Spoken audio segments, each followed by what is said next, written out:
புதுசா ஒரு வீடு கட்டணும் அப்படின்னு சொல்லிட்டு ஒரு சின்ன பிளான்ல இருக்கவங்களுக்கு கண்டிப்பா இந்த ஒரு வீடியோ வந்து சப்போர்ட்டா இருக்கும். இந்த அளவுக்கெல்லாம் ஐடியா குடுக்குறியா? அப்போ நீ வந்து தெரிஞ்ச விஷயமா அப்படின்னு சொல்லி நீங்க என்னைய கேட்டீங்கன்னா, எனக்கும் வந்து முன் அனுபவம் இருக்கு. ஏன்னா, அனுபவம் வந்து ஒரு மனுஷனுக்கு ஒரு நல்ல பாடத்த வந்து கத்துக் குடுக்கும் அப்படிம்பாங்க இல்லையா? அது எனக்கு வந்து புரிஞ்ச ஒரு விஷயம். ஏன்னா, நம்மளுக்கு வந்து ஒரு வீடு, பழைய வீடு இதுக்கு முன்னாடி வந்து நம்மளோட வீடியோஸ் எல்லாமே பார்த்துக்கிட்டு இருந்தோம். எல்லாருக்குமே வந்து தெரிஞ்சிருக்கும்.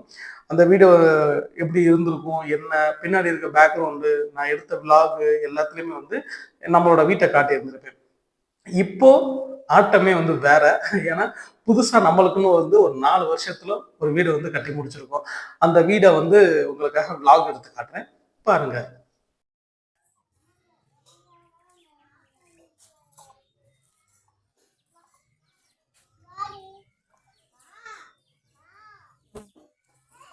ஹாய் வேர்ல்ஸ். இப்போ நம்ம வீட்டோட புதுசா பால் காய்ச்சின ஒரு வீட்டோட வாங்க போறோம். நீங்களே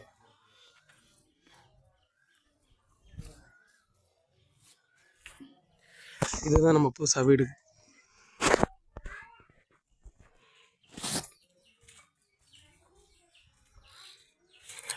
ரெண்டு பக்கம் வால் காம்பவுண்ட், சைடில் ஃபுல்லாக செடி, அங்குட்டும் செடி. முன்னாடி இந்த பிளான்ட்ல செட் பண்ணியிருக்கான்.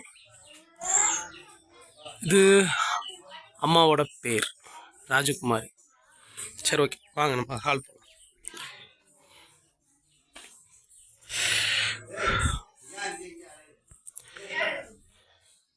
வீட்டில் இன்னும் திங்ஸ் எதுவும் இன்னும் எடுத்து வைக்கல. பெண்ணா எல்லாமே எடுத்து வச்சுக்கிட்டு இருக்கோம். ஃபர்ஸ்ட் ஆஃப் ஆல் இது TV portion, elevation. Okay, fan. இப்போ இந்த ஹாலை தான் நம்ம ரெடி பண்ண போகிறோம். Door, exit. இப்போ தான் சன்ரைஸ் ஆகிட்டு வந்துட்டுருக்கு. கரெக்டாக மணி 7:10. சரியா? வீடு ஃபுல்லாகவே வந்து டஸ்ட் அப்படியே இருக்குது. ஓகே, சரி, வாங்க எல்லாமே ரெடி பண்ணுவோம்.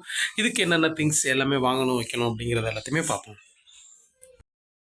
இப்போ இந்த எலிவேஷனுக்கு ஒர்க் முடிச்சாச்சு. ஓகே, ஏதோ கொஞ்சம் கொஞ்சம் சின்ன சின்ன ஐட்டம்ஸ் மட்டும் ரெடி பண்ணி பார்த்தாச்சு. இன்னொன்று வந்து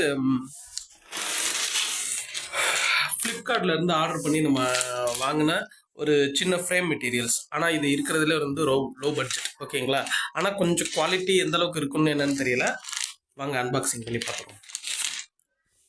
இந்த ஒரு வீட்டில் நம்ம வந்து ஒரு பட்ஜெட் அப்படின்னு சொல்லி வச்சோம் பார்த்தீங்களா? அந்த பட்ஜெட்டில் நான் வந்து ரொம்ப தெளிவாக இருந்தேன். என் வீட்டுக்கு இவ்வளவுதான் வேணும் அப்படின்னு சொல்லி நான் ரொம்ப தெளிவாக இருந்தேன். இதுதான் இந்த சைஸ் தான். இந்த சைஸை விட்டு நான் 1000 பேர் நிறைய விஷயங்கள் வந்து நிறைய பேர் வந்து சப்போர்ட்டா சொன்னாலும் சரி, இல்லை நெகட்டிவா சொன்னாலும் சரி, இது எல்லாத்தையுமே வந்து நான் காதுலயே வாங்கிக்கல. எனக்கு இதுதான் தேவை அப்படின்னு சொல்லி நான் ஃபிக்ஸடா இருந்தேன். 4 வருஷம் ஆச்சு இந்த வீட்டை கட்டி முடிக்கிறதுக்கு. அதே மாதிரி நீங்களும் ஒரு வீடு கட்டி முடிக்கணும் அப்படின்னு உங்க ட்ரீம்ல இருந்துச்சு அப்படின்னா, அந்த ட்ரீம் வந்து எப்படி ஃபுல்ஃபில் பண்றது அப்படின்னு சொல்லிட்டு யோசிங்க. இந்த மாதிரி சின்ன சின்ன ஐட்டம்ஸ் தான் என்னோட நம்ம வீட்டை டெக்கரேட் பண்ணுறதுக்கான எனக்கு ஒரு சின்ன ஆப்ஷன். ஆனால் இந்த அமௌண்ட்டில் குவாலிட்டின்னு பார்த்தோன்னா அந்தளவுக்கு இல்லை. எனக்கு ஒட்டும்போது தான் தெரிஞ்சது குவாலிட்டி அந்தளவுக்கு இல்லை. ஆனால் வீட்டை வந்து ஓரளவுக்கு சின்னமாக கொஞ்சமாக ஒரு நீட்டாக ஒரு பிளேஸ் மாற்றிருக்கு. தேங்க்யூ.